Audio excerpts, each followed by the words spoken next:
Sabir Rüstəmxanlı, xoş gəlmişsiniz. Bugün bizim hal-hazırda bu filialımız Hədəf Liseyinin 9-10-11-ci siniflər, yəni lisey abituriyent hazırlığı ilə məşğul olan şagirdlərimiz və onların müəllimləridir. Deməli, bizim konseptdə, Hədəf konseptində belədir ki, hər həftə bir nəfər ölkəmizin ağsaqqal ictimai-siyasi xadimlərindən biridir. Azərbaycan müstəqillik hərəkatına yön verən ideoloqlarımızdan biridir. Onun ömür kitabı ilə böyüyən bir gəncliyi var və bütün ölkəmiz həmin dövrdəki o milli azadlıq hərəkatında Azərbaycanın müstəqilliyinə gedən yolda ayağa qalxan gəncliyin belə deyək ki, stolsuz kitabı, nə bilim, pasportu olmuşdur.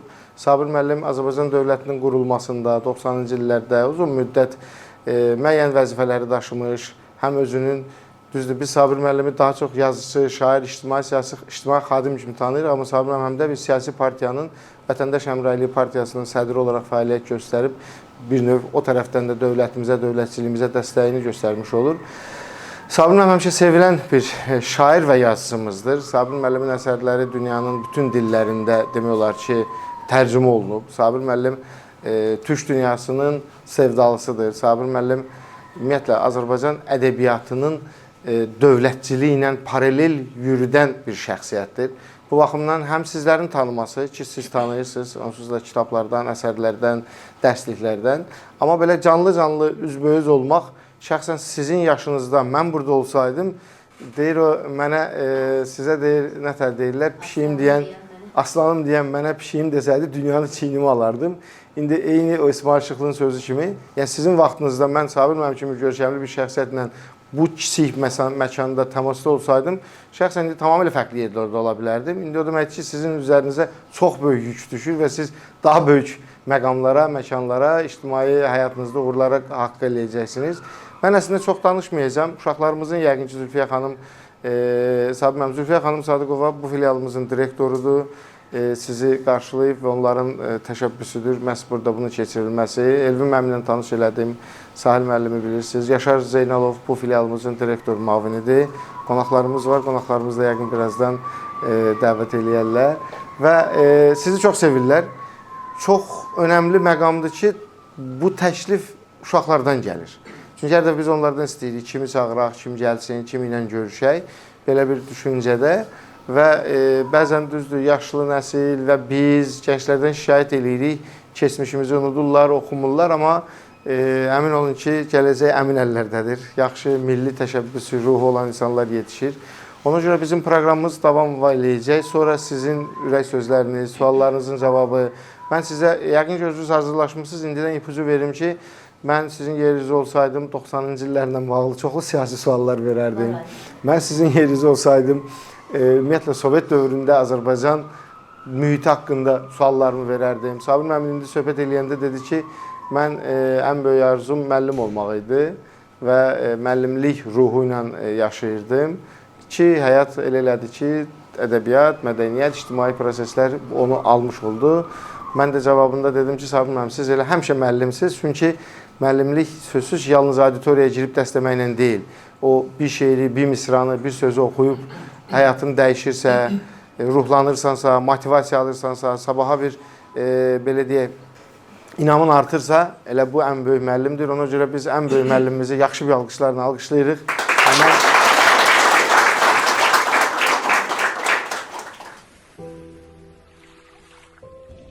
Üzür son limana ömrün gəmisi, harda dayanacaq o hələ bilmir. Allahın yoludur su da, quru da, mənzilə yetməsə dincələ bilmir. Ömrümün dəyişməz rəngidir sanki, başımın üstündə qəm bayraqları, nə qədər çəksəm də azalmır dərdim, dərdim bu dünyanın ayrılıqları. Dalımca uzanır dalğaya əllər, dalğalar önümdə min bir sualdır. Nə qədər soru var bitir mənimlə, nə qədər cavabım yarımçıq qaldı. Həyatın güzgüsü dəniz deyil. Köksündə bir iz də saxlayan deyil, özü göz yaşından yarandığından ulduzlar tökülsün, ağlayan deyil. Silinib gedəcək mənim də izim. hər dalğa tələsir öz limanına. Dəniz sildiyini yazar yenidən, 100 qonaq gətirər söz limanına. 5 arşın yolumuz ilkdən sonaca. Biri şirindirsə, biri acıdır. Elə arxayınam sanki son səfər başqa bir yolumun başlanğıcıdır.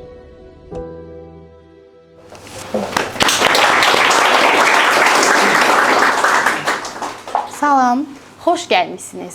Xoş gördük. Çox hörmətli Sabir bəy, Şamil müəllim, Elvin müəllim, əziz müəllimlər və sevimli bala bilgələr. Dəyərli tədbir iştirakçıları.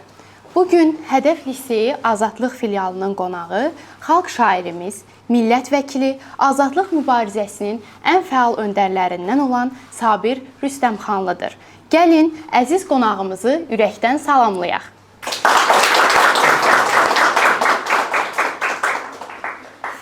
Biz tarixi yorub gəldik, keçdi uzun yolları.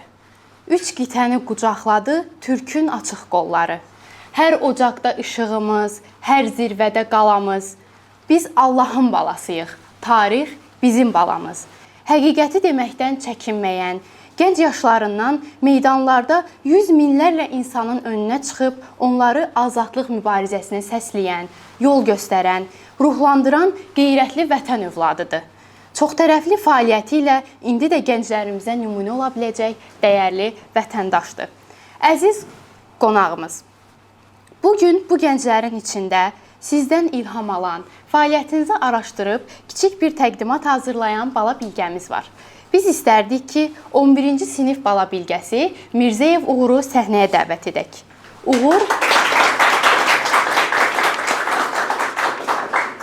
çox həyəcanlıdır, həvəslidir. Bu görüşün baş tutmasında Uğurun da rolu var. Buyur Uğur, səni dinləyirik. 1988-ci ilin noyabrından etibarən Şuşa şəhəri yaxınlığında yerləşən Topxana meşəsinin ermənilər tərəfindən məhv edilməsi Azərbaycanlıların küçələrə çıxması üçün bir qığılcım oldu. 17 noyabr Bakının Azadlıq meydanında toplanan 1 milyondan çox insan öz haqqını tələb etdi.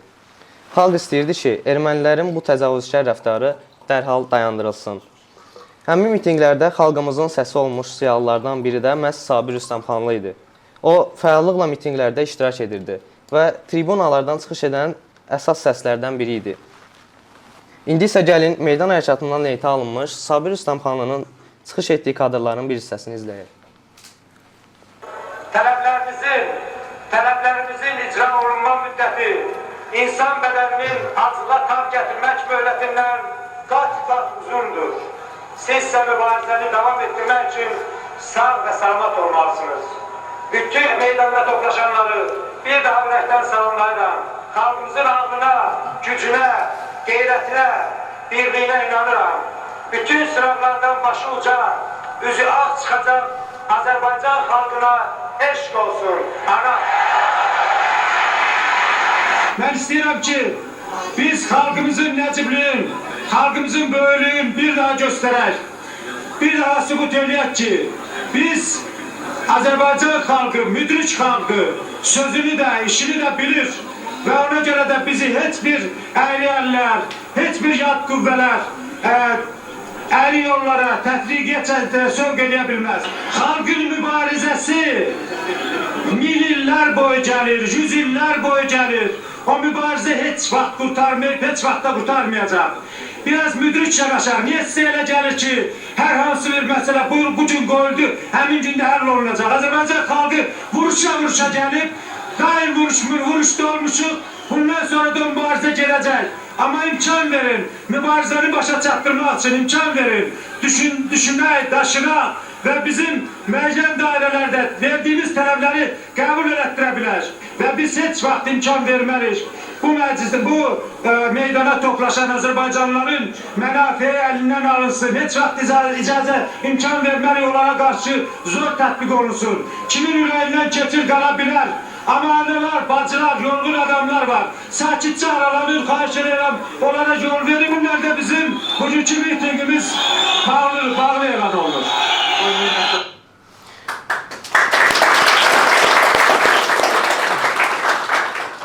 Yanvarın 19-undan 20-sinə keçən gecə Bakıda xəbər verilmədən fövqəladə vəziyyət elan olundu və dərhal qoşunlara hücum əmri verildi. Həmin faciə Azərbaycan xalqının qətiyyətli mübarizəsini dayandırmadı. Əksinə, istiqlal düşüncəsini dönməz etdi. Bu çətin və məşəqqətli yolun sonunda Azərbaycan Respublikası 18 oktyabr 1991-ci ildə öz azadlığını, müstəqilliyini bərpa etdi. Bu dövr göstərir ki, xalq yaddaşı, ziyalı sözü və vətəndaş iradəsi birlikdə olduqda tarix dəyişir. Ümummilli liderimiz Heydər Əliyev Sabir Rüstəmxanlının həmin dövrdəki fəaliyyətini yüksək qiymətləndirmişdi. İndi isə gəlin həmin kadrları izləyək. Mən hesab edirəm ki, Sabir heç kəsin deyil, onları həqiqətən xalqın boyalmasında, inkişaf etməsində fəaliyyət göstərmiş adamlara mənfi münasibət göstərə bilməz, göstərmir. Məsələn, şəxsən sənin özün haqqında danışsaq, mən onlara çox heyranlıqla sənin fəaliyyətini müşahidə edirdim. Moskvada mən yaşayırdım. Bu, bəzən televizyon verində, o meydanda çoğu mitinqli Moskva televiziyası göstərərdi. Sən orada qırbına gördə, mən sevinirdim çünki yalınlardım. O vaxtlar mən burada işlədiyim vaxtlar, sən bir gənc yazıcı kimi, gənc şair kimi çox bir hörmətli bir adamlıydım. Mən kesin cəmiyyətdə o qədər mən də tərəfimdə. Və mən görədən ki, Sabir Rüstəmxanlı orada çıxdı, xalqın qarşısına çıxış edir və ittiham edir o ədalətsizliyi imzalamışmışan, o məni sevindirirdi. Ona görə də mən hesab edirəm ki, şəxsən mən bir vətəndaş kimi, eyni zamanda devlət başçısı kimi hər bir o devirdə fəaliyyət göstərmiş adamlar hamısına hörmətim var və bugün də var, o cümlədən Sabir Rüstəmxanlıya var. Sabir Rüstəmxanlının da çox xatirələr çox etmiş ki, onun 50-ci yüklüyünü biz təmtənə ilə keçirdik. Bəli, hamımız birlikdə, sizlə, mənlə birlikdə bir az olur ki, əldelik bir işləyirsən, əldeliklər olmaq gedir. Bizdə hər bir şeydə olsun, kimsə bir qasamaq olmağına gedir.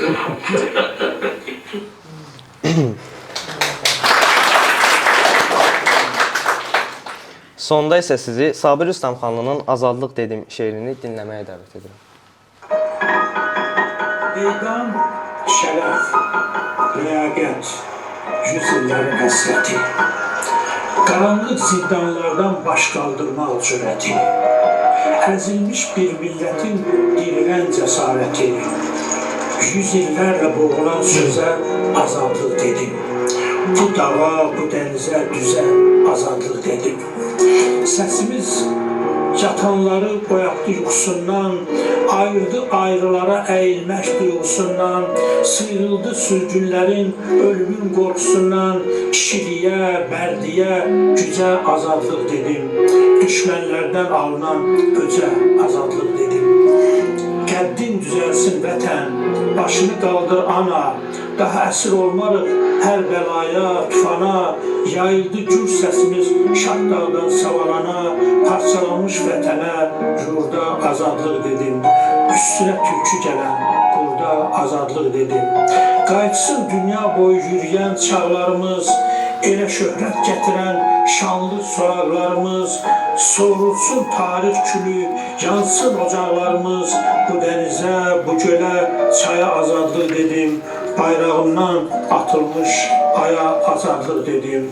Yenə bahar nəfəsi can versin torpağıma, 100 ildə bir son olsun fəryadıma, ahıma, soyum, yolum, inancım qayıtsın bu çağıma, Güneydə əsir olan elə azadlıq dedim. Göyçəyə, Zəngəzura, Milə azadlıq dedim. Təbriz, Dərbənd, Borçalı, Kərkük, Kürmi, Həmədan, gözlərdə eyni arzu, damarlarda eyni qan, nurlansın Bakımızın sönməz alovlarından, hər şəhərə, hər kəndə, köyə azadlıq dedim. Tanrı deyib sevdiyim göyə azadlıq dedim.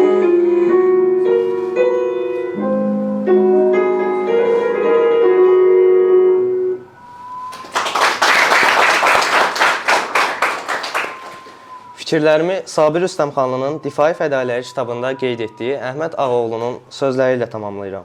Ən böyük intiqam millətin azadlığıdır. Yanar için bir eşqin qəmi, ürəyim heyrətdən donub qalıbdı. Xəfif gülüşlərin qaranquş kimi, kimin yaddaşına qonub qalıbdı. Sən keçən yolları arıyım, gəzim, görüm ki gəncliyin harda ötüşüb. Pozum izlərimlə o izləri ki, sənin izlərinlə yanaşı düşüb. Şair olasan, sevgidən yazmayasan, daha nə oldu ki? Əlbəttə, vətəni sevərsən, xalqı, dostları, qohumları. Amma sevdiklərin içində qara gözlü, şirin baxışlı bir gözəl olmazsa, xəfif gülüşləri ilə şairin ürəyini riqqətə gətirib, yeri gələndə elə həyatı da ona görə sevdiyi bir xanım olmazsa, daha nə oldu ki? Bir də ana var sevdiklərinin arasında. Adı qədər müqəddəs, sevimli varlıq olan ananın qəminin yaza, ahının güllərə dönməsini arzuluyur şair.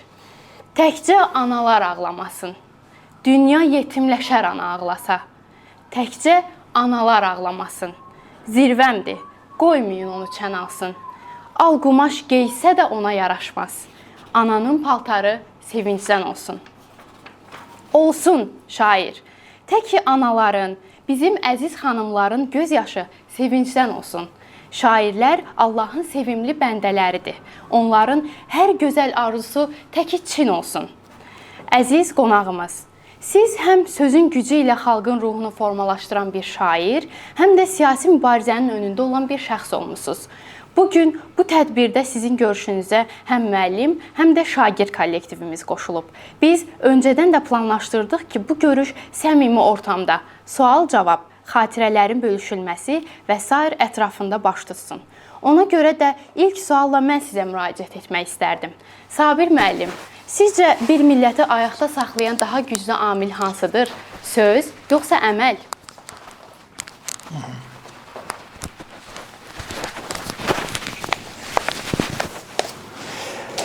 Teşekkür ederim. Yəqin ki, mən suala cavab verməzdən əvvəl bir neçə kəlmə söz deməliyəm. Zülfiyə xanım başda olmaqla bütün müəllimlərə təşəkkürümü bildirirəm. Hədəf kursunun, Hədəf məktəbinin Avropa bölməsidir. Azadlıq bölməsi. Azadlıq bölməsi. Yox, azadlıq bölməsi. Elə azadlıq sözlərin doğma sözdür. Şamil bəyə, Şamil müəllimə mən təşəkkürümü bildirmək istəyirəm. Mən qanun nəşriyyatında oturanda biz orada qonşuyduq, tez-tez görüşürdük və o məktəbdə də dəfələrlə görüşümüz olub. O məktəbin Azərbaycan pedaqogikasında xüsusi yeri olduğunu mən görmüşəm. Məktəb, indi bilirsiniz, məktəb bizim təsəvvürümüzdə həm belə bir təhsil prosesi, belə stabil, dəyişilməz bir proqrama bağlı olan bir məsələdir. Həm də biraz azaddır. Məsələn, Avropa ölkələrində, Amerikada azaddır. Dərsliklər bir məsələ ilə bağlı çoxlu dərsliklər var. Proqramlar dəyişikdir. Hətta uşaqlar var, heç məktəbə getmir, evində oxuyur, amma gəlib o axırda imtahan verir. Əgər o imtahan suallara cavab verirsə, yəni orta məktəbi bitirmiş sayılır. Bu mənada Hədəf kursunda, Hədəf məktəbində şagirdlərlə iş metodikası, iş üsulu mənim çox xoşuma gəldi. Şagirdlərin özünü fəallaşdırmaq. Bilirsiniz, yəni gəldi uşaq, kitabdakı suallara cavab verdi, qiymətini aldı, getdi. Bununla o tərbiyə olmaz. Çünki uşaqların gününün çoxu məktəbdə keçir. Ona görə mən hesab edirəm ki, məktəb rəhbərliyi, məktəbi yaradan və idarə edən insanlar nə qədər yaradıcı adamlar olsalar, nə qədər geniş təfəkkürə malik, geniş təcrübə malik adam olsalar, o məktəbin şagirdlərinin bəxti gətirib. Çünki onlar da o cür böyüyəcəklər.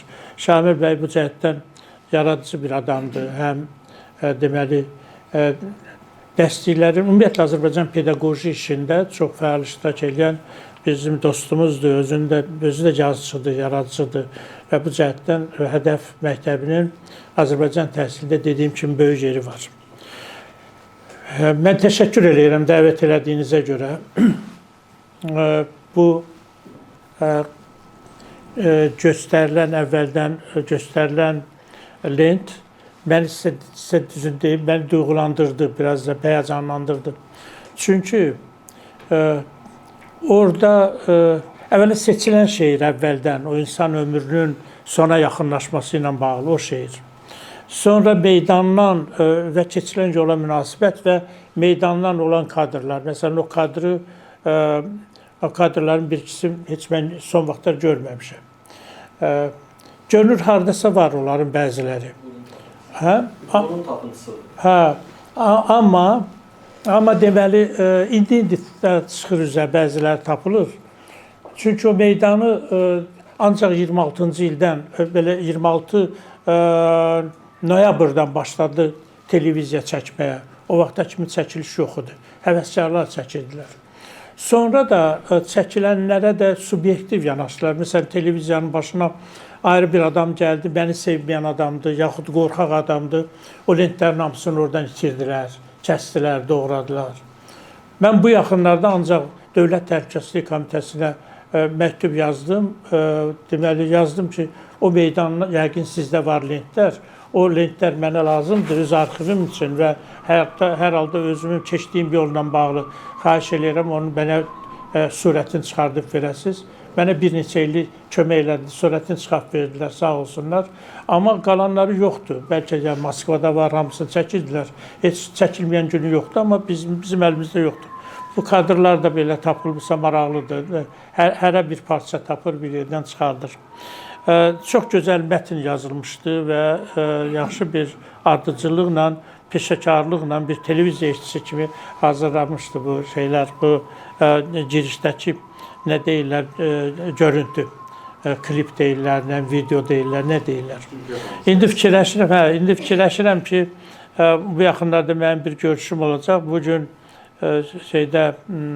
onunla bağlı məndən belə bir 6-7 dəqiqəlik bir görüntü istəyiblər. Görüb belə bir görüntü yetərlidir. Artıq ona nə lazımdır ki? Çox təşəkkür edirəm Hədəf məktəbinə və sizinlə görüşmək xoşdur. Həmişə gənclərlə görüşmək çox xoşdur. Mən cavanlıqdan heç vaxt deməmişəm ki, gənclik belə gəncliyimiz pozulur, gəncliyimiz dəyişilir, gənclik nə bilim kökündən qopub. Qətiyyən elə fikirləşmirəm. Heç müqayisə olunmaz dərəcədə dəyişilir hər şey. Dəyişilir. Mən biraz bağışlayın, oturan yerdə danışdım. Çünki amma deməli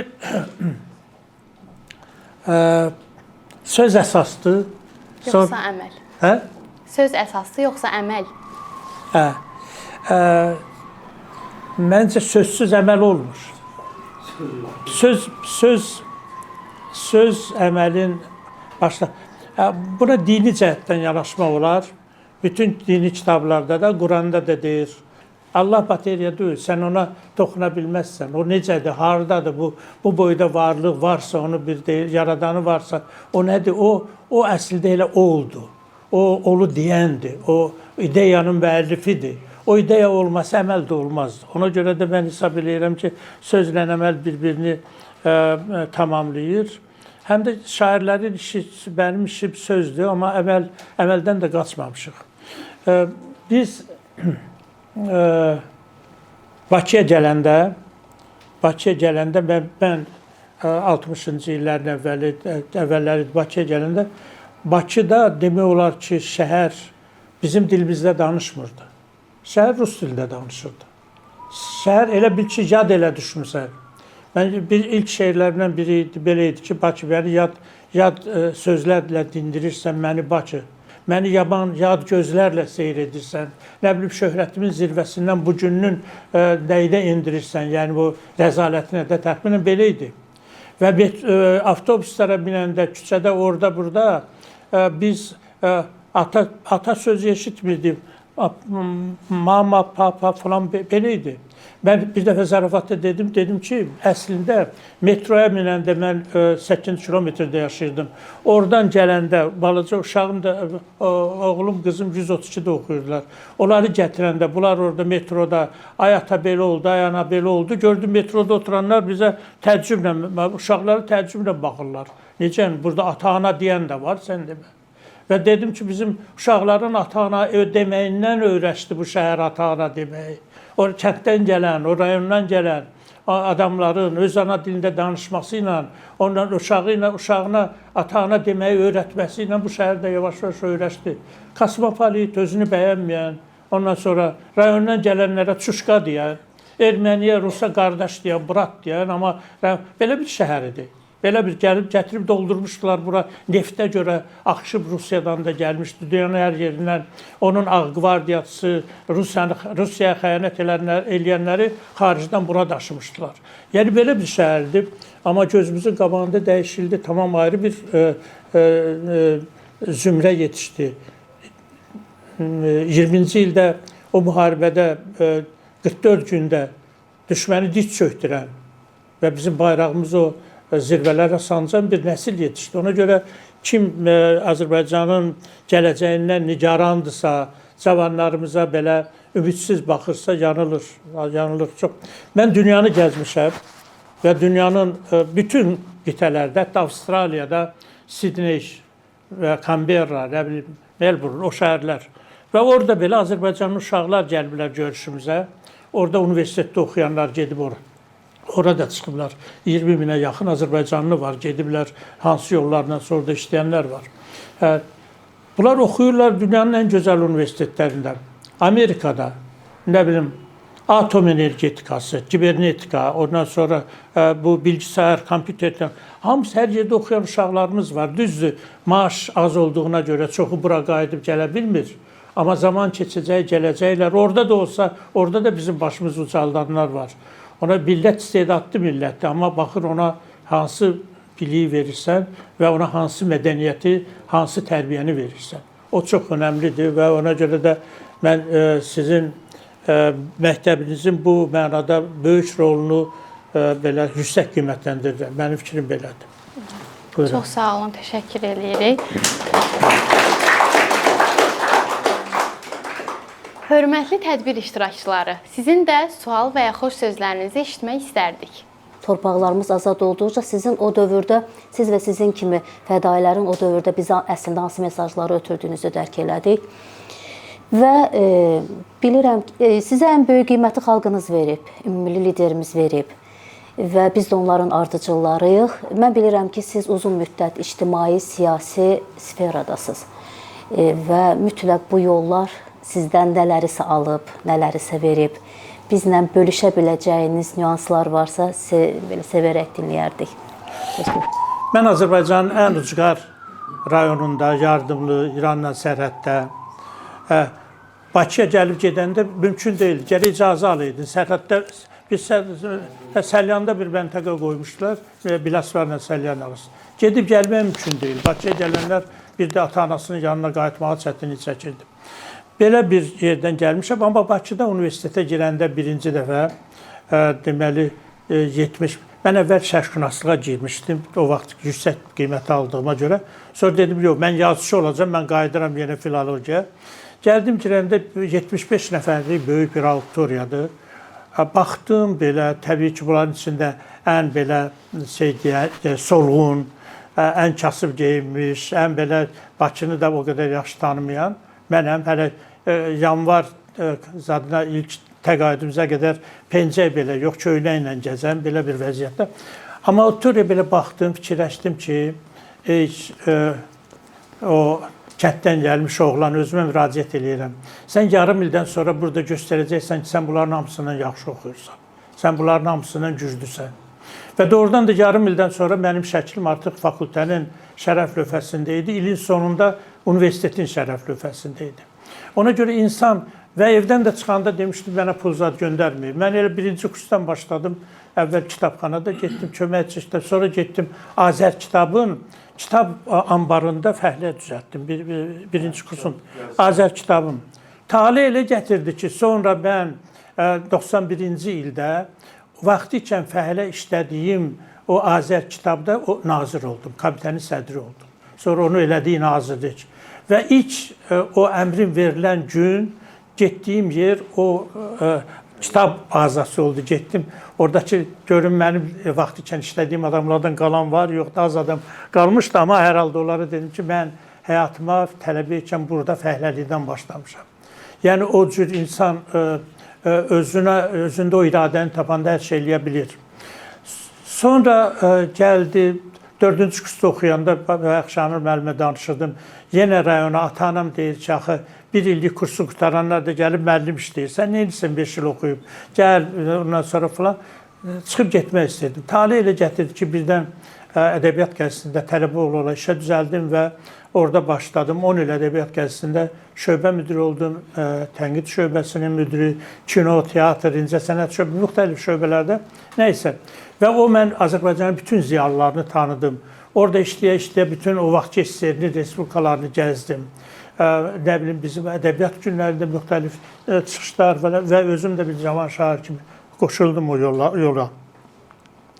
Nəysə, sonra 10 ildə yazıçı nəşriyyatında baş redaktor oldum və bu gün üzdə olan Azərbaycan şairlərinin, yazıçılarının çoxunun ilk kitablarını o vaxtdan mən çap eləmişəm və o vaxtda qonorar vardı, hamısına böyük kömək dəyirdi.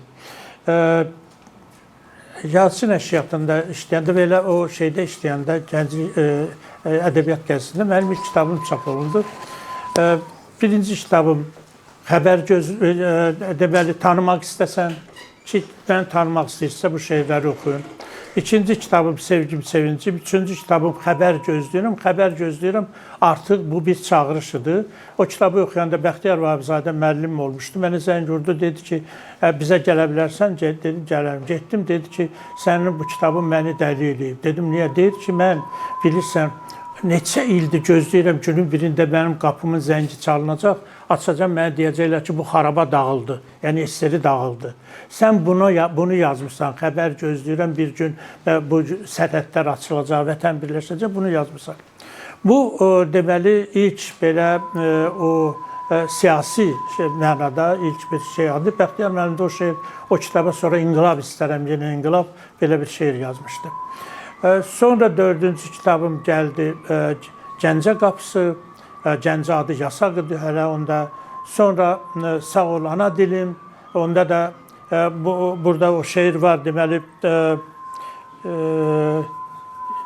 bizim Respublika Sarayında ədəbiyyat günləri idi. SSR, Sovet ədəbiyyatı günləri. Hamı gəlib, qonaqlar falan, hamı rusca şeir oxuyurlar. Mirzə İbrahim mənə deyib ki, bizim cavanların adından sən çıxış eləyəcəksən. Mən çıxdım, mən dayanmışam, onda da Heydər Əliyev oturmuşdu o məclisdə. Çıxdım, dedim ki, sağ ol ana dilim. Cəmaət elə bilir ki, mən o dilimizdə danışmayanlara etiraz əlaməti olaraq deyirəm. Halbuki o şeiri oxuyacaqdım. Salon dayanmadan əl çalırlar, şeiri oxudum, keçdim. Nəysə, deməli, kitabımın da adını elə qoydum. Bilirsiniz, o vaxt dedi ki, böyük məclislərdə hamı rusca danışırdı. Bir uşağa söz verirdilər, 2 bənd məktəbli boynunda qalstuk, 2 bənd Azərbaycanca şeir oxuyurdu. Güya bizim dilimiz yaşayır. Dilimiz belə şey olmaz, yəni. Və onda mən yazmışdım ki, boynu qalstuklu körpə çiçəyim, bu boyda məclisdə səndən savayı öz ana dilində kəlmə kəsərək, bir nəfər danışan olmasa belə, ədalı xanımlar, harın kişilər, nə bilim, üydüb keçsə də bir yad kəlmələri, sıxırma ürəyim, darıxma canım, səni bu daş duyar, bu divar duyar, səni bu yer duyar, bu hava duyar. Yəni onda yazmışdım, şeir söylədiyin cingiltili səs güclüdür, Koroğlu nərəsindəndir, güclüdür, raketlər hədəsindən də və bir səsdən asılı belə bir vətən yaşayırdı, o uşaqlarımızın səsindən. İndi o səs Azərbaycanın dövlət dilidir. Yəni, zaman bu qədər dəyişilir. Sonra Qan yaddaşı yazdım, şeir kitablarının biri Qan yaddaşı idi. Qan yaddaşı da gen deyirlər, genləri filanlar. İlk dəfə idi o Qan yaddaşı sözünü mən bizim dildə indi hamı deyir. Xudu Məmmədov deyirdi ki, sənin kəşflərindən biri qan yaddaşıdır. O kitab mənim çox uğurlu Gəncə qapısı idi, o idi. O kitabların hər biri haqqında onlarla məqalə yazıldı. İndi o meydan, gəlirəm o meydana, yəni meydan, ora akademiklər gəlirdi, böyük yazıçılar, tanınanlar, dövlət xadimləri. Millət eşitmirdi, millət fitə basırdı. Millət qəbul eləmirdi. Amma Şamil müəllim dedi, mənim həm o kitablarım ki, universitet yataqxanalarında, universitet auditoriyalarında, fəhlə zavodlarda müzakirələri gedirdi. 1000 nəfərlik salonlarda müzakirələri gedirdi. Salon titriydi. Cavanlar belə bir zat Azərbaycanın bütövlüyü, Azərbaycanın gələcəyi çox böyük bir, xüsusən 80-ci illər Azərbaycanda bir intibah dövrü idi. Universitet auditoriyalarında uşaqlarla dayanıb onların sualları qabağında duruş gətirmək çətin idi. Hüquq fakültəsi, kitabxanaçılıq fakültəsi, ədəbiyyat fakültəsi. Sonra yəni o və dalınca ömür kitabı çıxdı. Ömür kitabı da mənim indiki nəsil oxumayıb. Burada qızlar var. O vaxt o kitabı qızlara cehiz kimi verirdilər. Kimin evində neçə qız var, o qədər kitab alırdılar. Ona görə də kitab 250 min tirajla buraxıldı. Və o bir kitabın, o vaxt, o kitab məni həm də kasıbçılıqdan qurtardı. O kitabın bir qanararı ilə mən 5-6 maşın ala bilərdim. Bir neçə ev ala bilərdim. Yəni, belə bir, uğurlu bir kitabıdır. Sözü ilə də və mənə elədiyi dəstək, verdiyi dəstəklə də. İndi dünyanın bir çox dillərində çap olunub, Londonda çap olunub, Sarayevo'da, Bosna-Hersegovina'da çap olunub, Polyak dilinə tərcümə olunub, Rus dilində çoxdan və bütün elektron variantı Rusiyanın hər yerinə yayılıb. Ona görə o kitabda mən ilk dəfə olaraq dünyanın, Azərbaycanı necə görmüşəm, necə bilirəm. Və deyək ki, həm tarixindən bəri, qədimdən necə saxtalaşdırırlar bizim tariximizi. Həm də bugünkü, həm şaquli, həm vizual belə üzdən üfüqi xəttinə. Bir də ki, ermənilərə və Gürcü, erməni, Rus, Avropa alimləri ki, bizim tariximizi saxtalaşdırırlar, onlara cavablar vermişdim. Məsələn, indi bu günlərdə görbə-gör oldu Balayan. Balayanın orada möhkəm cavabı var idi. Ona verdiyim cavab vardı ki, o vaxt bizdə, mən mətbəşiyyatda baş redaktor olduğuma görə mane ola bilmədilər, kitab çap olundu. Amma başqaları, başqa cür olsa, bizimkilər Mərkəzi Komitə icazə vermirdi. Deyirlər ki, araya münaqişə düşür. Ermənilər yazıb, qoy özləri cavab versin. Necə, öz-özünə cavab verəcək. Belə o kitab çox böyük bir şöhrət gətirdi. Onu əllərdə satırdılar. Ondan sonra falan. Beləliklə meydanda mən çıxış edəndə artıq cəmaət bilirdi ki, bu Qan yaddaşı kitabının müəllifidir. Bu ömür kitabının müəllifidir. Bu milləti aldatmaz. Bu millətə saxtakarlıq eləməz. Bu millətdən düz danışır. Milləti tanıyan bir adamdır. Bax, belədir. Ona görə də bu Balayan kimilərə cavab verən bir adamdır. Ona görə o siyasətə mən oradan gəldim. Bilirsiniz, indi deyirlər ki, ədəbiyyatçıların nə işi var siyasətdə? Amma ədəbiyyat ilə tarix boyu siyasətlə iç-içədir. Kim deyə bilər ki, Nizami Gəncəvi siyasətlə məşğul olmayıb? Nizaminin bütün poemaları dünyada ədalətli dünya axtarışı nədir? Siyasət deyil. Xosrov və Şirin və o birisi, İskəndərnamə, hamısı siyasətdir. Yaxud kim deyə bilər ki, Mirzə Fətəli Axundzadə siyasətdən uzaq olub, ya Mirzə Cəlil uzaq olub, yazdıqları ədəbi mətnin içində böyük milli siyasət var. Ona görə kim qorxaq idi, meydana gələ bilmirdi, deyirdi ki, yazıçının nə işi var meydanda, siyasətdə, evində oturub kitabını yazmalıdır. Mən də dedim ki, orada meydan, torpaq əldən gedəndə, millət meydana axışanda kim stolda oturub yazı yaza bilər, o hansı ürəyin sahibidir? Onlardan bir neçəsi mənim məsələmi istəyirlər, müzakirə qoysunlar. Niyə belə sərt danışır Moskvanın əleyhinə? Qarbaçov deyir, Qarbaçov yoldaş demir filanlar. İndi onun döşündə İstiqlal ordeni var. Ona İstiqlal ordeni verib bizim dövlətimiz nə cür? Yəni, bəzən belə ədalətsizliklər də olur. Mən İstiqlal ordeni almamışam. Mən hətta şöhrət ordeni alanda birinci dəfə şöhrət ordeni verdi mənə çox hörmətli, çox belə sevdiyim bir insandır Heydər Əliyev. Onun haqqında mən bir kitab yazdım, tanıdığım Heydər Əliyev. Ancaq xatirələri. O ev ki, onu gətirməmişəm. Deməli, ordeni qaytardım mən. Qaytardım. Səbəbi o idi ki, getdim Biləsuvar'a, qaçqın düşərgəsinə. Gördüm ki, uşaqlar güya məktəbdir bir çadır. İranın verdiyi deşik çadırdır. Nəysə, belə sıra ilə xəndək qazıblar. Uşaqlar oturub ayaqlarını o xəndəyə sallayırlar, dizlərinin üstündə yazı yazırlar. Güya bu. Və xəndəklər də yaş, nəm, palçıq. Mən fikirləşdim ki, mən nə orden, mən orden gəzdirə bilərəm. Gəldim, qayıtdım və ondan imtina elədim. Bütün mətbuatda başladılar məni daha ölənlərimi görünə çıxartmağa. Bu nədir? Necə dövlət ona orden verir filanı. Mən də qaçıb bir həftə dağda zadda gizləndim. Sonra gəldim. Gördüm, Bəxtiyar deyir ki, mənə Heydər Əliyev zəng vurur ki, sənin dostun düz eləmədi. O mənim əlimi necə qaytara bilər, o dövlətindir, mənim deyil. Dedim, eybi yox da, dözməliyəm, başqa yolu yoxdur. Normal hər şey, o tənqidləri qəbul edəm. Amma günün birində mənim öz dostlarımın, müxalifətçilərin biri qəzetdə yazdı ki, o öz reytingini gücləndirmək üçün ordenindən imtina edib. Onda dedim, sizin təfəkkürünüz yerə geçsin, o ağılla yaşayırsınız. Sonra Gülüstan Sarayında Heydər Əliyev məni gördü, yazıçıların arasında gizlənmişəm, mən görməsəm, amma gördüm, çağırdı yoldaşlar, o dəqiqə gəldim, görüşdüm, əlimi də buraxmadı. Dedi, sən bilirsən də, mən səndən incimişəm. Yəni, bu səviyyədə münasibət vardı arada, ona görə. Dedim, bilirəm. Dedi ki, sən niyə elə elədin? O, biz sənin zəhmətinə vermişdik onu. Dövlət vermişdi. Ondan imtina eləmək olmaz. Həm də mənim əlimi kim qaytara bilər? Belə. Dedim ki, edəməm, 2 səbəbi var. Biri o çadır şəhərciyini danışdım ona, bu. Mən çox pis təsirlədi, belə stres vəziyyətində idim. İkincisi də dedim, siz yadınızdadır, biz Moskvaya gedəndə, Gülüstan Sarayında ziyalılarla vidalaşanda çıxış elədiniz. O çıxışda bir qəribə söz dediniz.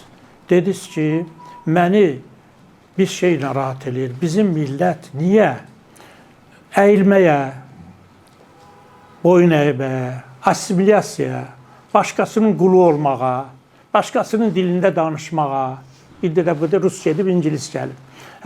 Bu qədər meyillidir. Niyə biz dirəniş göstərə bilmirik? Dedim, o söz mənim yadımdan çıxmır. Dedi, o sənin yadındadır. Dedim, hə. Dedim, bax, mən onu qaytaranda, dedim, biz cavanlara nümunə göstərim ki, axı, dövlət, yəni hər şey belə minnətçi salmaq, sırıya düzülmək, əl öpməsin, siz belə ağsaqqalsız əliz öpülər, amma sonra bir əli qanlı gələ bilər. Niyə yazıcı bu qədər əyilməlidir?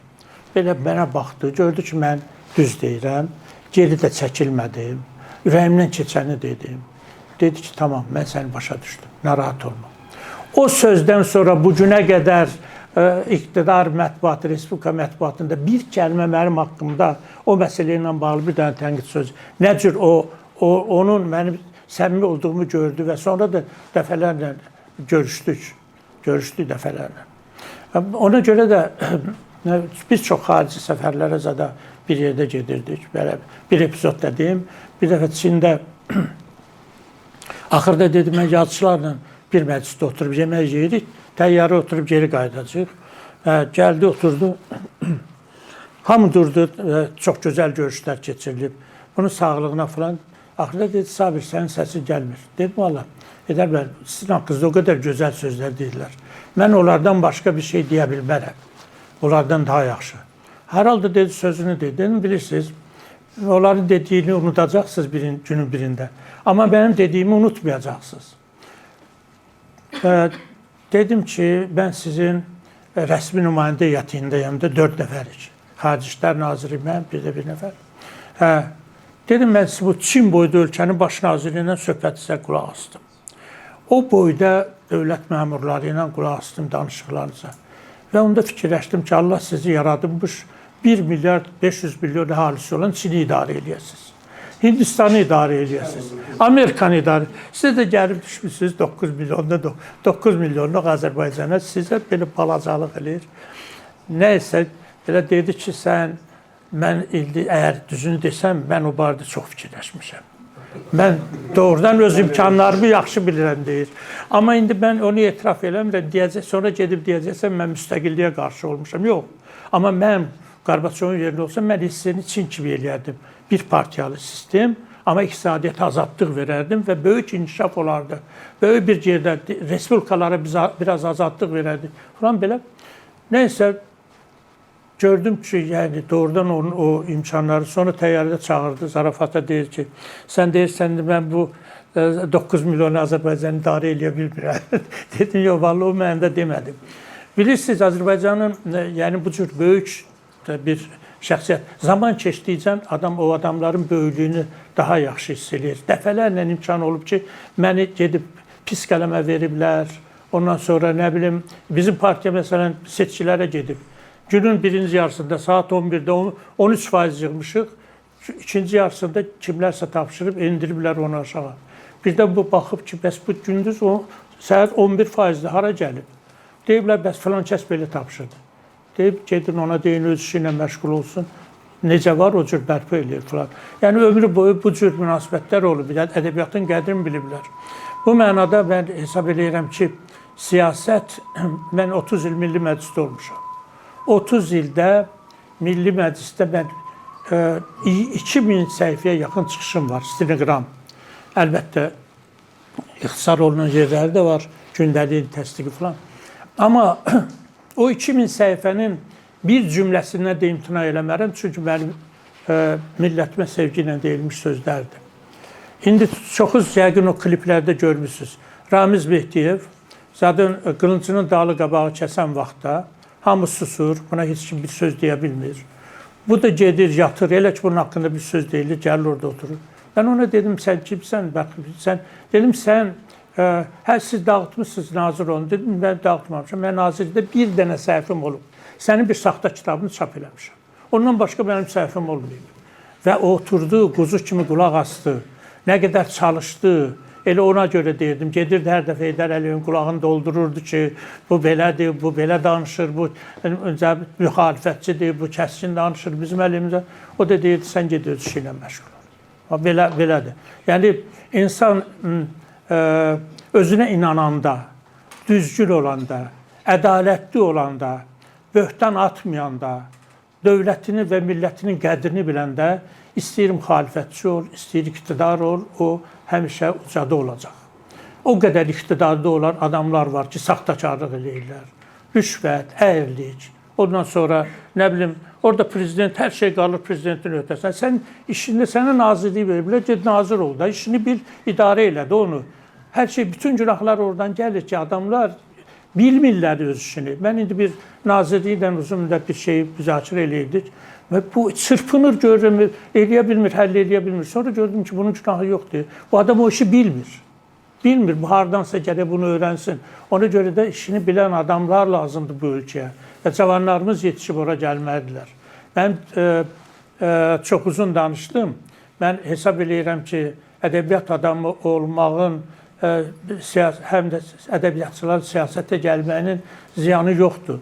Bu milləti 1000 il boyu ədəbiyyat qoruyub, saxlayıb. Dədə Qorquddan üzü bəri ədəbiyyat olmasa, siyasət olub fars dilində, ilahiyyat olub ərəb dilində, bizcə ədəbiyyat bizi saxlayıb, ədəbiyyat hər şeyin üstündədir. Ona görə də sözə kiçik baxmayın, xahiş edirəm. Bu qədər. Siz Azərbaycanın müstəqilliyi hərəkatında ön sıralarda olmusunuz. O dövrün gəncliyi ilə indiki dövrün gəncliyi arasında vətənpərvərlik baxımından hansı oxşar və fərqli xüsusiyyətlər görürsünüz? Mən narazı salan başqa bir şey var. Gənclik mükəmməldir. Arada, üzr istəyirəm, oğrusu olacaq, ehtiyat üzründən bəzən kənd yerlərində olur, əyrisi olacaq. Harın ailələrin çoxu, bir də görürsən ki, narkomanlar hardan çıxır? Narkoman harın ailələrdən çıxır. O zəngin ailələrdən, qudurğanların içindən. Kasıb adamların uşaqları elə şeydə məşğul olmaz. Ondan sonra onlar da olur.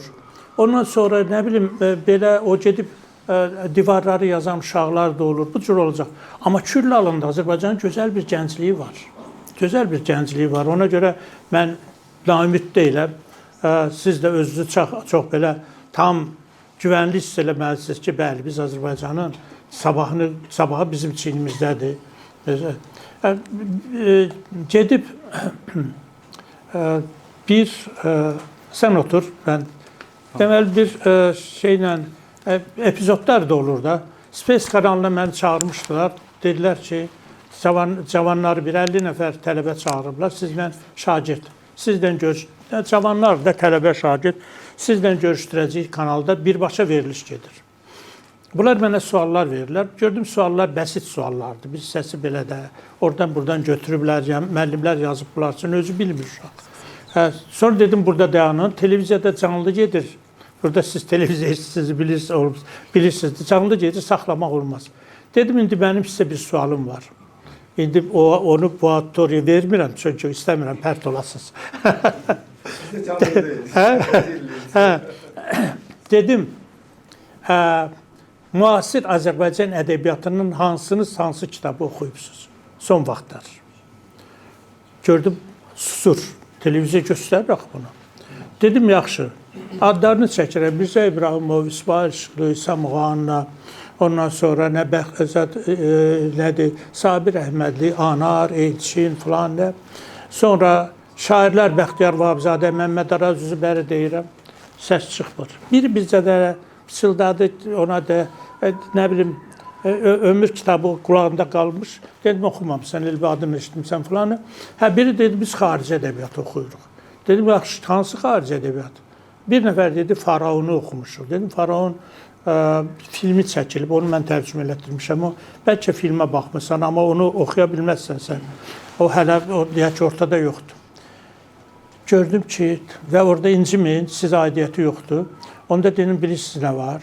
Siz Siçovul həyatı yaşayırsınız. Zirzəmidə, aşağıda, çıxın yuxarı. Görün, nə vəziyyətdir. Millətiz, torpağımız gedib əlimizdən, millətimiz nə gündədir, gəlin siz bunu yaşamalısınız, görməlisiniz, duymalısınız. Çıxanda dedilər, müəllim, gəlin dəfə görüşəndə vəziyyət ayrıcı olacaq, indi 1-0 sizin hesabınızdır. Amma bəla burasındadır ki, bunu niyə deyirəm? Getdim Türkiyəyə, bir lisəyə məni çağırırlar qonaq. Təxminən 300 nəfər uşaq var. Müəllimlər, direktor zad məni tanıyırdı. Böyük bir gözəl görüşdü. Onda kitab demədim. Dedim, Azərbaycanda belə bir məsələ olmuşdu. Tələbələr, diyaloqum mənim. İndi sizə bir sual verəcəm. Hansınız Türk ədəbiyyatına bir şeir deyərsiniz? Bir şeir deyə bilərsiniz. Salon susur. Deyirəm, Türk ədəbiyyatı, adları çəkirəm, nə bilim, Bakıdan, Şinasidən, Üzübəri, Nazım Hikmətə qədər bir dənə şeir. Bir qitə, yəni 4 sətir, bir bənd. Deyirəm, Azərbaycan məktəbləri sizin yanınızda, hamısı akademiyada, bala. Bu nə deməkdir? Lisej. Deyirlər ki, müəllim, bizdə şeir əzbərlətmək ənənəsi yoxdur. Doğrudan doladı şey. Dedim, elə məktəb olar. Uşaq şeir bilməz. Cavanlar sevgi şeirlərini öz dəftərlərinə tapıb köçürməzlər. Bir-birinə sevgi şeirlərindən məktub yazmazlar. Cavanlar öz ədəbiyyatımızdan, Füzulidən, Üzbəri, ana dilində şeirləri bilməzlər, Xətayədən filan da. O hansı təfəkkürlə böyüyər onda? Ona görə də mən bizim cavanlarımızdan çox razıyam, amma o dediyim Arifə bir işarədir. Oxumaq lazımdır. Kitab oxumaq lazımdır. Kitabxanaçı bibim Tofiqə bibim nağıl yerinə ömür kitabını oxudu. Hətta 2-3 dəfə qış boyunca oxudu. Hətta bir neçə nəfərin adı da vardı. Atamın dostlarının adları Rüstəm Behrudi, İsa Həbibov. Onlar da yadımda qalmışdı. Kosmosdan görünən yerin rəngi ilə... Yerin rəngi dedi. Leonov mənə dedi ki, Leonov rəssamıdır, üzr istəyirəm. Moskvada kitab sərgisində yaxınlaşdım buna. Dedilər, kosmonavt gəlib, tanımıram üzrə. Dedim, mən də müxbir kimi getmişəm. Deməli, fürsətdir də. Yaxınlaşdım, dedim, sərgi haqqında nə deyə bilərsiniz? Səttar Bəhluzadənin şəkillərinə baxırdı. Dedi ki, mən Səttar Bəhluzadəni görürsən, bunlardan ayrıla bilmirəm. Çox gözəldir, Azərbaycan rəssamlığı falan. Sonra dedi, jurnalistsə bir şey deyim, onu yazarsınız. Dedi, mən kosmosdan baxanda rəssam kimi baxırdım, rənglərə baxırdım. Gördüm, yerin rəngi çəhrayı rəngdir. Yer çəhrayı rəngindədir. Amma düşdüm, çəhrayı rəng yoxdur. Baxıram, qırmızıya çalan rəngdə. Rusiyanın bir hissəsi boz, bir hissəsi də yaşıllıq, tamam. Yox, Gəldim Azərbaycana. Azərbaycanda məni apardılar Naxçıvana. Naxçıvanın o qırmızı dağlarını görəndə gördüm sən demək yeri dedim bax Naxçıvan burada da bütün dünyanın öz rənginə boyayır. Yəni onu yazmışdım ömür kitabında. Bəli. Ona görə də ömür kitabı həm Naxçıvanda dili, xüsusi- həm üslubu, həm hadisələr kifayət qədər axıcı idi və uşaq yaddaşına indi də yadımda qalıb və 98-ci ildə mən ali məktəbə qəbul olanda Bakıya gələndə Tofiqə bibim həmin ömür kitabını imzaladı, ailənə hədiyyə elədi. Cehiz yox və ya tələbə hədiyyəsi kimi. Sualım bəlkə biraz fərqli səslənəcək. Bir növ o dövrün gəncliyinə qayıdırıq. Mətbuatda bir zamanlar belə bir yazı gedirdi ki, Nüsrət Kəsəmənli və Sabir Rüstəmxanlı şəhərdə harda erməni görürdülər, tutub döyürdülər. O Məmməd Arazın xatirəsidir, təzə onu çap eləyiblər. Ola gəncliyiniz beləmi olub? Bilirsiniz o vaxt biz əsəbi idik də hamımız. Bizim millətimizə olan deməli hörmətsizliyə görə əsəbi idik. Mən tələbəyəm, hələ qəzetdə təzə işləyirəm, həm də tələbəyəm. Getmişəm bir dənə televizor almağa kreditə. Kredit nədir? Orada 2 adı yazır, ad familya, altdan qol çəkildi, bu rusca doldurulacaq. Blank rus dilindədir, hazır. Dedim mən buna qol çəkmərəm. Onunla o qədər davaya axır gedib icra hakimiyyətinə çıxdım. Onlar zəng vurdular, dəyişildi. Ondan sonra mən belə bir prinsip vardı içimizdə. Biz də baxırdıq hara gedirik. O zətdə Məmməd əmi onu yazıb, Məmməd Araz. Deməli tez-tez arada görüşürdü, yerəydi. Məmməd Arazı mən çox sevirdim. Birinci kursda oxuyandan ondan tanışdım. Özü mənə ikinci kitabımı mənə hədiyyə vermişdi görüşdə. Nəysə dedim Məmməd əmi gedək söhbət eləyək. Dedi Söhrabı da götürək. Söhrab nəsə Nüsrət Qurt. Dördümüz getdik. Orada dəniz vağzalında şey var. Restoran vardı.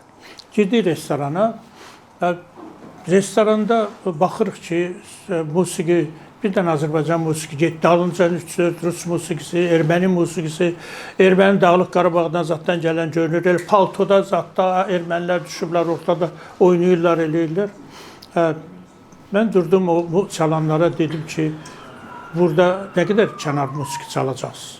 Dedilər ki, sifariş verirlər. Dedim, o çox şey sifariş verə bilər. Amma buranın sizin hər halda təsdiq o, bütün restoranlarda musiqinin təsdiq olunmuş şeyi var. Restorantı var. Necə ki, yeməkləri. Ona görə dedim, gətirin onu mən baxım. Baxdım, görün bir dənə erməni musiqisi yox, rəsmidə. Bir dənə Azərbaycan musiqilədir. Dedim, sən niyə bunları çalmırsan? Yox, indi zəkat verirlər, onlar da gəldi ermənilər. Biz oynama, dedim, mən oynama. Neysə, burada bir dava düşdü. Məmmədəm onu yazıb. Biz Söhrab Tahir də, Allah rəhmət eləsin, o da güneydi, o da belə güclü kişi idi, Nüsrət də boylu buxunlu. Neysə düşdük, bunlar restorandan qovduq, getdi sahilin o ağaclarının arasında. Bunları möhkəm döydük. Məmməd əmiyə dedim, sən otursan. Mən indi görürəm onu gündəlik yoldaşı onu gündəliyində yazıb. Elə oldu, davalarımız olurdu da. Burada yox, zətdə Kutayisidə, Gürcüstanda. Mən deyirəm, Gəncə qapıları buradadır, qaytarın bizim qapıları falan. Səbədurun da deyib, arada Gürcülərlə davamız düşdü. Nüsrət ikimiz avtobusda, amma ikar üstü dardı. Qabaqdan onlar 5-6 saat arxada oturub bir istəyirlər. Belə biz kürək-kürəyə söykədik, bunlar bizi vura bilmədilər. Amma biz yaxınlaşarı vururduq. O bir gün bunlar yığışıb gəldilər. Düşünürük ki, indi burada böyük avtobus deyil, açıqda bunlar bizi döyərlər də. Belə şey olacaq, yeməkxanada. Gəldilər, belə bizi əhatəyə aldılar. Sonra çıxarıb bir konyak qoydular, dedilər ki, bizi bağışlayın. Siz qonaqsız, biz dünən səhv eləmişik. Belə savaşlarımız çox olurdu. Amma sizə məsləhət görmürəm, sizə məsləhət olur, bizim cahili. Əvvəlcə salam. İkinci Qarabağ müharibəsindən sonra Ermənistan və Azərbaycan Respublikaları arasında sülh müqaviləsi imzalandı. Sizcə bu barışıqdan sonra bizim ermənilərə qarşı münasibətimizdə hər hansı bir dəyişiklik olmalıdır, yoxsa yox?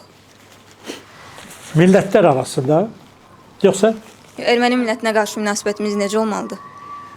İndi artıq Azərbaycanın bizim niyyətimiz nə idi? Biz bilirik ki, Ermənistan deyilən torpaq bizim torpaqdır. Və biz bunu Ruslar gəlib, ermənilər köçürdüblər ora. Əlbəttə, onlar bizdilər.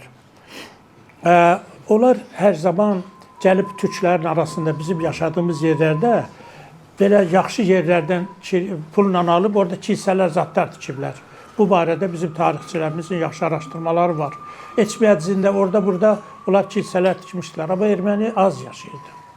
Amma ruslar gəldi, ermənilər doldurdular ora. İndi ora bizim torpağımızdır. Amma biz onu geri ala bilmərik. Dünya Ermənistanı bir dövlət olaraq tanıyır. Paşinyan da döşündə deputat nişanı əvəzində Ermənistanın xəritəsini nişan kimi düzəldi, basır buradan. Putinlə görüşəndə də döşündə Ermənistan. Paşinyan ağıllı adamdır. O bilirdi ki, bu müharibə uzansa, biz Zəngəzura da girərik, gedib Yerevana qədər də çıxardıq. Amma dünya onu qəbul eləməzdi. Ona görə də biz dayandıq. Paşinyan da Böyük Ermənistan, Qarabağ bizimdir, Naxçıvan bizimdir, falan bizimdir, belə ideyalar var onların. Uşaqlarının başını xarab eləyiblər. Paşinyan da dedi ki, biz tarixi uydurma ilə, xəyali Ermənistanla yaşaya bilmərik. Bizə real Ermənistan lazımdır. Bu, əlimizdə olan. Bunu qoruyaq. Bunu qorumasa bu da əldən gedəcək. 2 milyon erməni qalıb orada, onlar da köçüb gedirlər. Qabağı kəsməsələr, köçüb gedərlər. Ona görə də o böyük həvəslə bu danışığa zaten sülh şeylə razılaşdı. Özü də Putinə dedi ki, Qarabağ Azərbaycanındır, bizim oraya iddiamız yoxdur əslində. Belə olan halda bizim müharibəni davam etdirməyimizə heç bir ehtiyac yoxdur. Bizim, ona görə də Azərbaycan prezidenti çox ağıllı bir iş gördü. Ermənistana gedən, deməli, Ermənistana yanacaq verdi. Ermənistana gedən kömür, nə bilim, bəzi şeyləri, məhsulları, qatarların keçməsinə bizim ərazimizdən icazə verdi. Onlar da bunu dəyərləndirirlər, onlar da indi bizə doğru gələn güclər buraxacaqlar və Türkiyə də bizi gözləyirdi. Türkiyə də artıq Ermənistanla sərhədləri açacaq. Beləliklə, Ermənistanla Türkiyə, Azərbaycan arasında get-gəl başlayacaq. Və hesab edirəm ki, onlar gələcəklər indi əvvəlki kimi Gəncədə, Bakıda yurt salıb yaşamasalar da alverə gələcəklər. Ondan sonra bəziləri gəlib başqa adlarla da olsa ev alacaqlar. Kim Bakıdan əl çəkər belə. Ondan sonra qaynayıb qarışma olacaq və bizim içimizdən də belə o 25-30 min erməni qadını var burada. Onlar hamısı qohum əqrabaları gələcəklər, görüşəcəklər, danışacaqlar belə. Mən bir dəfə Minvoda getmişdim, orada bir çox narazılığımız vardı. Getdim o Kurortlar İdarəsində ki, bizim cəmaatı aeroportda incidirlər, onunla bağlı danışım. Gördüm, qabağıma bir orta boylu kişi gəldi, yumalana gəldi. Ben gördüm, Zemliya, xoş gəlmişsən. Deyirəm, çox sağ ol, sən kimsən? Deyirəm. Dedi, yadındadır, meydanda deyirdi, nədir, Avanesov, hansı rayon zadlı sədri, İspalkomun sədri. Onlar rədd olub geçsinlər Bakıdan, bax o Avanesov mənəm. Dedim, nifrətlə deyirsən bunu, yəni yox deyir, Bakıdan ötürü rəyim sızıldayır, getmək istəyirəm falan beləcək. Yəni gördüm belədir, insan tez unudur şeyləri, pislikləri, tez unudulur, tam unudulmayacaq. Onların içindən heç vaxt türk nifrəti getməyəcək. Biz də bundan sonra onları tam səmimi qəbul edə bilmərik. Tamam, münasibət yaranacaq. Başqa aramızdırsa bir dənə, iki dənə də sual var. Sizcə insanı yaşadan onun yazdıqlarıdır, yoxsa etdikləri? Biraz bək danışın. Sizcə insanı yaşadan onun yazdıqlarıdır, yoxsa etdikləri? Birinci suala çox bənzəyir. Yazdıqları sözdür, etdikləri əməldir. İkisi də əlbəttə. Yazılan da işdir də, amma əlbəttə əməl, baxır hansı əməldə? Əməl pis əməldə var, yaxşı əməldə var. Məsələn, mən Səmərqəndə gedəndə, orada o Əmir Teymurun vaxtında tikilən Səmərqənd abidələrinə baxanda, yaxud Naxçıvanda deməli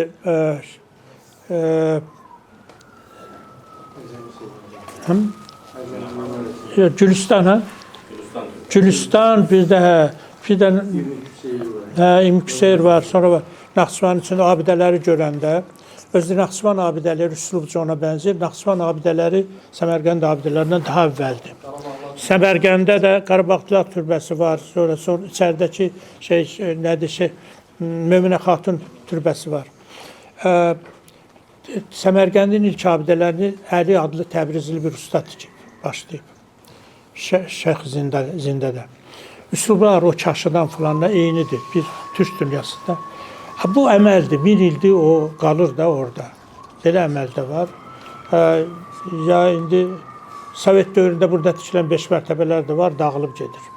Ona görə o əməldə yaşayan əməldir, amma şübhəsiz mən söz adamıyam, ona görə mən sözü üstünlük verdim. Hər şeydən əvvəl bir söz. Sözdür də, hə. Sualınız varsa? Mənim sualım bununla bağlı idi ki, necə eləyə bilərik ki, hür düşünməyən, başqalarının boyunduruğu altında yaşamağı özünə böyük bir şərəf bilən, rus dilini öz ana dilindən üstün tutan gəncləri maarifləndirək və doğru yola gətirək. Təşəkkür edirəm. Birinci olan gərək valideynləri maarifləndirəsən. Uşaq nə bilir? Yanımda oturan 3-4 uşaq vardı, cavan oğlanlardır, gözəl oğlanlardır. Rusça danışırlar. Dedim ki, siz Azərbaycanlısınız, deyir, hə. Dedim, niyə öz dilinizdə danışmırsınız? Dedi ki, Sabir bəy, gördüm, tanıyırlar məni. Dedi, Sabir bəy, bu sualı biz sizə verməliyik. Necə olub ki, bizim məhəllə, bizim evə yaxın bir normal məktəb olmayıb, Azərbaycan məktəbi və necə olub bizim valideynlərimiz o cür hansı şuurla bizi aparıb Rus məktəbinə qoyublar. Biz indi o məktəbi oxumuşuq, bu Rus dilində düşünürük, bizim nə günahımız var? Gördüm, uşağın günahı yoxdur. Birinci valideyn bunu düşünməlidir. Valideynlər də təəssüf ki, bir hissəsi bilirsiniz, yenə aparıb ingilis dili də verə məktəbə. İngilis dilində oxusun da dünya dilidir, Çin dilində oxusun, öyrənsin. Rus dilində, Rusya özü deyir, elmi jurnallarımızı ingiliscə buraxaq, çünki Rus dilində oxuyan yoxdur bu jurnalları. Rusya özü indi, nə Rus aşıqlığı idi, başa düşmürəm. Bilirsiniz, onların bir hissəsi elə Sovet dövründə də uşaqları Rus məktəbinə verirdilər.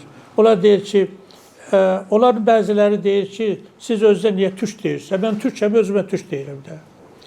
Hamı Azərbaycanlısı, onda gərək hamı Azərbaycanlı olsun, hamı Azərbaycanlıyam desin. Onda mən ləzgiyəm, mən avaram, mən talışam, mən kürdəm deyilməm, hamı Azərbaycanlı. Hamı öz adını deyir, bizə gəlində deyirsiniz, türk deməli deyilsiniz. Və o şəkildə də uşaqlarını aparıb başqa məktəblərə verirlər. Nə eləyək?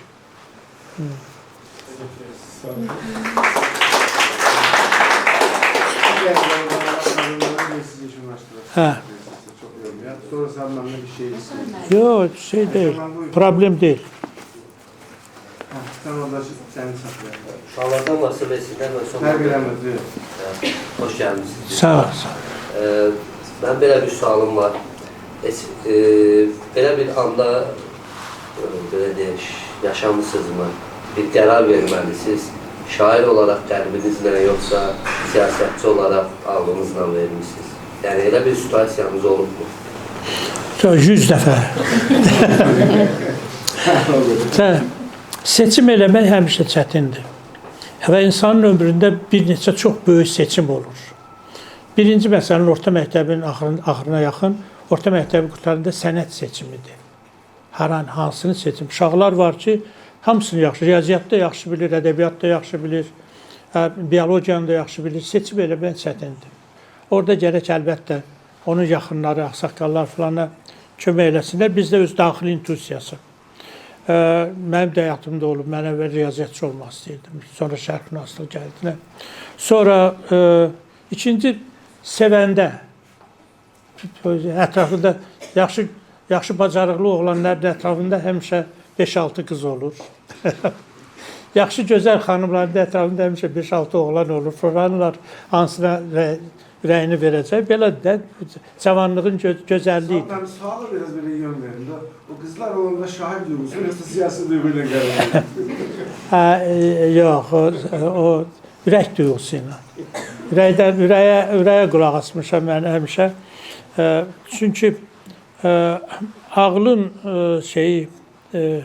ağlın coğrafiyası məlumdur. Nə qədər informasiyan var, nə qədər oxumusan, nə qədər... Amma hissiyat, ürək, ruh bu ilahi bir möcüzədir. O səni aldatmır. Əgər ağlın başındadırsa, o səni aldatmır. Onlar bir-birindən bağlıdır əlbəttə. Mən soruşmaq istəyirəm ki, siz əsərlərinizdə Şah İsmail Xətayeva, Cavad xana çox böyük yer vermişsiniz, canlandırmışsınız. Amma mən soruşmaq istəyirəm, siz o hökümdarların, o şəxsiyyətlərin yerinə olsaydınız, kaş ki bunu bu qərarı verməzdim, bu qərarı verərdim. Dediyiniz bir anlar olurmu? Cavad xana heç bir söz deməzdim. Cavad xan ideal bir şəxsiyyət olub. Yəni ideal şəxsi həyatında olub. İndi bəzən deyirlər gedib, nə bilim, filan qonşu xanlıqdan filan qız qadını götürüb qaçırdı filan, belə deyirlər. İnanmıram buna da. İkinci də qadının könlü olmasa heç kim onu qaçıra bilməz. Məsələ burasında.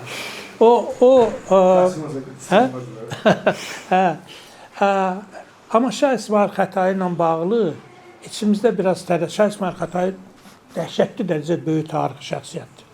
Azərbaycanı böyük, Hindistandan üzü bəri böyük bir dövlət qurur da. Amma o şiəlik, sünnilik söhbəti ki, İslam dinində əvvəl onun müridlərini, Ərdəbil ocağının müridlərini Anadoluda sıxışdırdılar Osmanlı dövlətinin tərkibində. Bu da ona qəzəbli idi və dövləti görünür biraz da Fars gizli dövlətinin orada təsiri oldu. Şiəçiliyi dövlət siyasətinə çevirdi. Şiəçiliyin dövlət siyasətinə çevrilməsi Azərbaycan, Türk İslam dünyasında, indi o da ayrılır. İslam dünyasında güya ərəblər hamısı sünnidir, ərəblərin hərəsi bir məzhəbə qulluq edir və beşi bir araya gələ bilmir. Mən deməli 15 ildən artıq İslam ölkələri parlament ittifaqının üzvü olmuşam. Mən dünya parlamentinin yığıncaqlarında iştirak eləmişəm. İslam ölkələr parlamentlərinin və hamısında da bu İranla ərəblərin savaşını, orada gizli münasibətlərini görmüşəm. Ərəblərin öz aralarında birliyi olmayıb. İndi İslam birliyi deyilən bir şey yoxdur onsuz da, amma hər halda şiəlik, sünnilik daha qabarıqdır. Kaş ki o olmayıb. O bəzən bizim, məsələn, Türkiyə ilə münasibətlərimizdə problem yaradır. İrandakı Azərbaycanlılar şiədir deyən Farsa daha çox bağlanır, nəinki sünni olan öz millətinə. Şah İsmail Xətainin məncə orada bilmirəm, onu izah edib, ona haqq kazandıranlar da olur. Amma mən təəssüflənirəm sadəcə. Amma Cavad xan dedi ki, mən şəhərimin ağasıyam, güclüyəm, zəifəm, dəxli yoxdur, vuruşacam və sən mənim şəhərimə ancaq mənim meydimin üstündən girə bilərsin. Vuruşdu da axıra kimi. Bir qapıda özü öldü, bir qapıda oğlu öldü. Amma məğlub olsa da tarixdə Cavad xan bizim tariximizin ən real və parlaq qəhrəmanıdır. Mən onun haqqında roman yazanda elə yerlər olurdu ki, orada ağlamışam.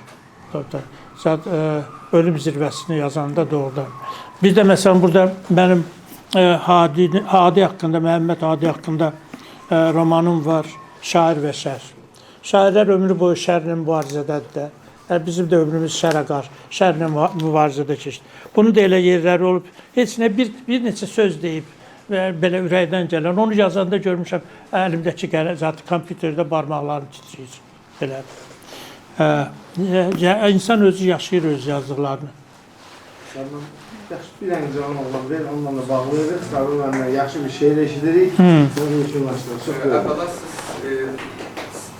salamlayıram. Adım Elmir, Şeyh Rəhmət Ruslanlıyam. Sizə belə bir sual vermək istəyirəm. Birinci Qarabağ müharibəsinin ağrısını yaşamış bir ziyalı kimi 44 günlük müharibədəki o gənc nəslini görəndə nə hiss etdiniz? Çox maraqlıdır o Qarabağ üstəki kitab versəm lazım. Ona da biraz cavab verdim, o bizim qəhrəmanlığımızdır. Birinci onu deyim ki, bu yadda qalsın. Əyləş. Deyirlərim, meydanda çıxış eləyənlərdən biridir. Mən meydanda çıxış eləyənlərdən biri olmamışam. Mən meydanı idarə eləyənlərdən biri olmuşam. Onda xalq cəbhəsi yoxudur. Sonraki siyasi liderlərin heç biri yoxudur. Rəhmətli Elçi bəy var idi. Bir Xəlil Rza var idi. Bir-iki ziyalı var idi. Onlar meydanda idilər. Nemət Pənahlı, Fəhlə və mən 18 gün biz ikimiz o meydanı idarə eləmişik. Səhərdən axşama səsimiz batana kimi danışırdıq. Bu bir. Ora kimsə şərik ola bilməz. İkinci, Azərbaycanın ilk müstəqil qəzetini 89-cu ildə mən buraxmışam. Azərbaycan adlı qəzet və 2 nömrədən sonra 500.000 tiraj çıxırdı. İndi bütün Azərbaycan qəzetlərini, heç Rusiya 500.000 tirajla çıxan qəzet yoxdur. Onun üçün kioskların qabağında cəmaat növbəyə dayanırdı. Birinci nömrəsi çıxandan sonra Vəzirov çağırtdırdı mənim yanına. Gördüm belə qəzet müxtəlif rənglərlə boyanmış, onun qabağındadır. Dedi ki, bu nədir? Dedim, qəzetdir. Sən bilirsən, bu gün Qarbaçovun stolun üstündədir, sən bizi biabız verirsən. 2 dildə idi, Azərbaycan, Rus dilində. Dedim ki, sevinin ki, bizim qəzetimizin, bir qəzetimizdə Qarbaçov oxuyur. Yox, sən mənə nədir, zarafat eləyirsən. Dedim, yox, zarafat ciddi deyirəm. Gedin, Pribaltikada, başqa ölkə respublikalarda çıxır müstəqil qəzetlər. Mən də müstəqil qəzet buraxıram. Dövlət qəzeti deyil ki. Sizin dediyiniz kimi olsa, onda gərək altdan adımı silim, yazım redaktor Əbdürrəhman Vəzirov. Onda bir əsəbləşdi, dedi ki, mən də qorxmuram, çünki dalında millət var. Dalında millət var. O millət deyir ki, bir gün mənə dedilər ki, ay Sabir, bu hökumət evi var, bunun bu daşları da dəyişmək lazımdır. Dedim, bu daşlar bizim fəhlilərinin zəhmətdir. Daşları dəyişmək lazım deyil, bunun içindəki başları dəyişmək lazımdır. İndi o desək ki, prezident aparatının içindəki başları dəyişirdi, 1,5 milyon insan var, gedərdi. Ona görə ehtiyat eləyir. Dedim, sən üstün adısı yazım. Hər səhifəsini cırır, atır mənim üstümə. Mən də çox belə saxlayıram, axırda qoydum stolun üstünə. Dedim, mən öz qəzetimi buraxacağım, istəsəniz baxarsınız. Yox, sən adam biraz ciddi ol, gördü barışmaqdan başqa bir sahə. Yəni, bu iki sahədə hər kəsin gərək haqqı özünə verilsin. Bugün hər şey belə balalayırlar, rəng çəkirlər, qarışdırırlar. O meydanda olmayanlar da özləri ora şərik olurlar, özləri bilərlər. Amma və təəssüf ki, bizimki tarix kitablarında da bunu yazmırlar. Bunlar düzgün yazmırlar. Təəssüf ki, ədəbiyyat kitablarımızda müstəqillik dövrü yoxdur. Qurtarır Anar, Elçin, Xəlil Zeydar. Yaxşı, bu müstəqillik dövrü, sizin də deyirsiniz burada ömür kitabı. Ömür kitabı bütün bir nəsil yetişdirib. Yaxşı, bunu heç olmasa ədəbiyyatda əlavə oxu və vəsait kimi sala bilməzsiniz. Yaxud mənim bir ki, orada deyək ki, şeirlər var ki, cavanların təsir göstərib də, azadlıq dedim, elə oxundu burada. Bunu ədəbiyyat dəstəyinə sala bilməzsiniz. 30-cu illərin ədəbiyyatı və yazılanlar bizim yazdıqlarımızdan daha yaxşı idi. Belə deyil axı. Oradakı Rus şeylərini sığallayıb, qoyursunuz kənara, yenə verirsiniz, o düzgün olmadı axı. Nəysə, bax, müharibə qurtardı, mən 2 axşamda bu poemanı yazdım. Qarabağa dönüş. Belə, elə bir ki, vuruşurdum. Sonra, biraz keçəndən sonra, yoldaşım da evdə idi, o şahid idi, gördü ki, o nə qədər belə, o şey, arada bir çay gətirir. Gördü ki, mən başımı qaldırmadan neçə saat işlədim. Sonra bu qurtarandan sonra çalışdım, bura 1-2 bənd əlavə eləyib, heç nə əlavə eləyə bilmədim. Çünki o həvəslə yazılmışdı. Bundan 1 il əvvəl savaş bitməyib hələ. Belə bir poema yazmışdım ki, narahat olmayın. Hələ bu Qarabağ getməyib və savaş bitməyib. O fəhm dediyiniz, hissiyat dediyiniz odur. Ağılla bütün dünya bizə qarşıdır. Bizə deyirlər 5 nədir, şeylər, rayonu qaytaraq sizə, nə bilim, orada kirə. Ona görə İlham Əliyev, mən müxalifətçiyəm, hökumətin günahlarının səhvlərini deyirəm həmişə. Amma İlham Əliyev qəhrəmandır, onu da deyirəm. Çünki o müharibəni indi ona qarşı bəzilər dodaq büzürlər filan, bir ehtiyacı var, bir nə bilim çətinliklə yaşayır. Bunu başa düşürük. Amma o müharibədə onun elədiyi adamı, işi heç kim görə bilməzdi. O Şuşanın alınması bu zəfər tarixində qeyri-adi bir şeydir. Mən də onu bu şeydə yazmışdım. Yaxud burada deməli müharibə başlayanda bir dənə marş yazılmışdı. Mənim sözlərimə yazılmışdı və müharibə boyu əsgərlər bunu bir yerdə oxuyurdular. Bir də müharibə qurtaranda bir dənə zəfər marşı yazıldı. Yenə onun sözünü mən yazmışdım. Bu da bir tarixdir. Bu 90 neçənci ildə yazılmışdı bu millətən şeiri. Burada yazılmayıb. 90 neçənci amma heç şeydə oxuya bilmirdim. Türkiyədə zətdə də, hə? O deyil. Azadlıq dedim. Hə, bax bu yazmışdım, oxuya bilmirdim ki, çəkil torpağımla ey yağı düşmən, mən şeytan ümidin üzən millətəm. Dünya deyə bilmirəm, demirlər, sən torpağını itirmiş millətsən, sən də belə danışa bilirsən.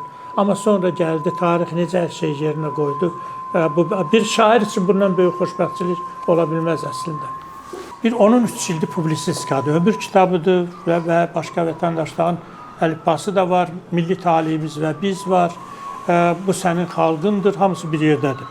Sonuncu publistika kitabım budur, vətəndaşlığın əlifbası. Bəzilərdə darıxdırıcı görünəcək, çünki elə bir ağıl verir, uşaqlar nəsihət eşitməyi sevmirlər. Uşaqlar onlara ağıl verəndə darıxdırıcı görünür onlara. Amma sonra zaman keçəndən sonra görürsən, yox.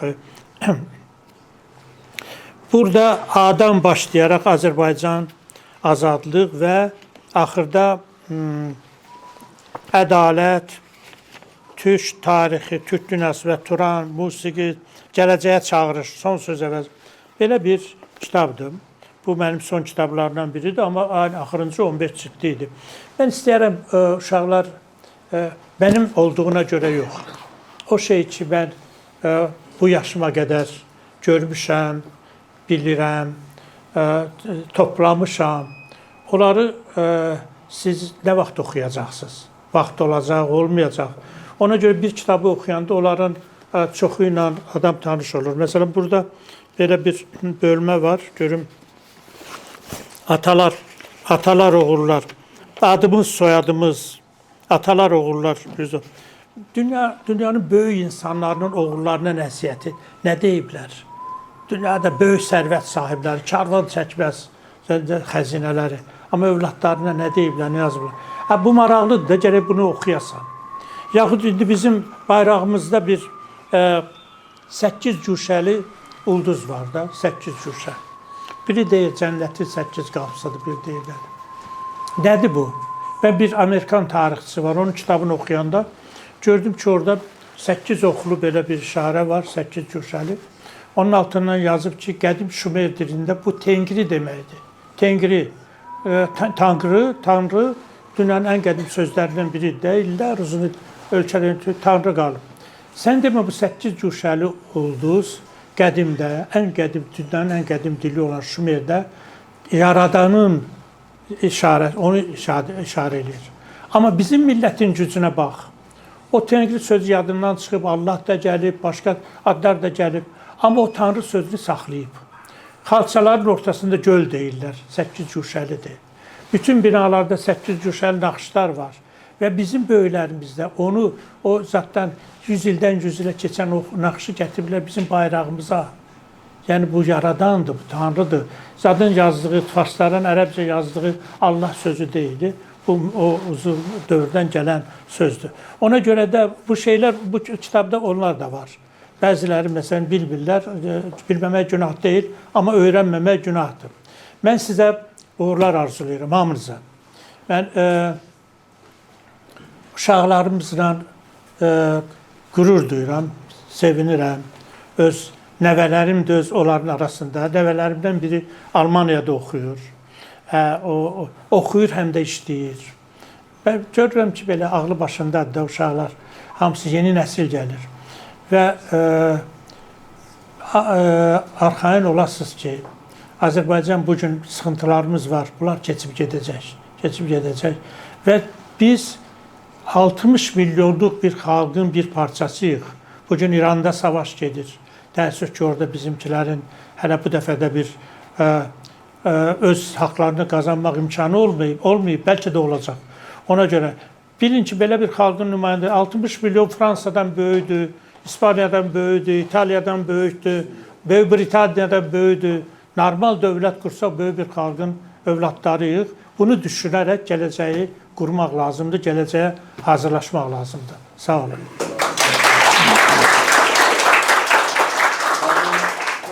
cavablarını yekunlaşdırsınlar. Siz əyləşin hələlik, desən nəsə davam edir, onlara bağlayaq. Dəyərli cavablar üçün Sabir müəllimə, suallar üçün müəllim kollektivinə və Bala Bilgələrə çox təşəkkür edirik.